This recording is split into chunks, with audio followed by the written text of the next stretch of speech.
Bonjour à tous. Nous nous disons parfois, qu'aurais-je fait à sa place? Et s'il est bien un récit qui pourrait me traumatiser, c'est celui où il nous est rapporté que Dieu demande à Abraham d'aller offrir son fils sur la montagne de Moria. Mes amis, j'ai des enfants, vous en avez sans doute aussi, et je ne sais pas, pour moi c'est terrifiant de penser qu'un jour Dieu a demandé à un homme: tu prends ton fils, celui que tu aimes, Isaac, le fils de la promesse. Quand vous relisez le passage, nous voyons que Dieu insiste bien pour que Abraham ne prenne pas l'autre fils, mais qu'il prenne bien celui-là, et tu vas venir me l'offrir sur la montagne que je te montrerai. Qu'aurais-je fait? Je suis presque sûr que je dirais, ce ne peut pas être Dieu qui me demande une telle horreur, Dieu qui est contre les sacrifices humains. Pourtant, Abraham se lève et il avance. Mes amis, Abraham est aussi appelé le père de la foi. Alors, le père, ça peut être celui qui commence, mais non, on sait que la foi existait déjà avant Abraham.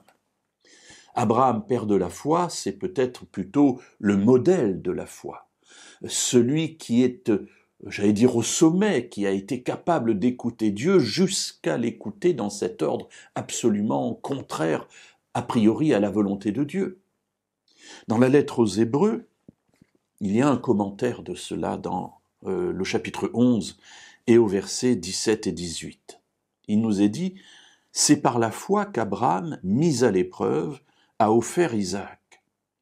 C'est son fils unique qu'il offrait, lui qui avait reçu les promesses, et à qui il avait été dit: « C'est par Isaac que tu auras une descendance qui porte ton nom. » Alors oui, parce qu'en plus d'être son fils, c'est le fils de la promesse par lequel la descendance qui a été promise à Abraham doit venir.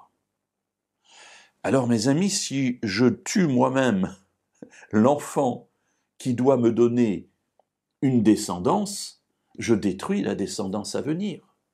Alors imaginez pendant ces 3 jours de marche tout ce qui peut se bousculer dans la tête d'Abraham. Mais que va-t-il se passer? Comment va-t-il être possible que j'offre mon fils? Comment Dieu a-t-il pu me demander cela? Or ici, ce passage de la lettre aux Hébreux nous dit qu'il l'a offert par la foi.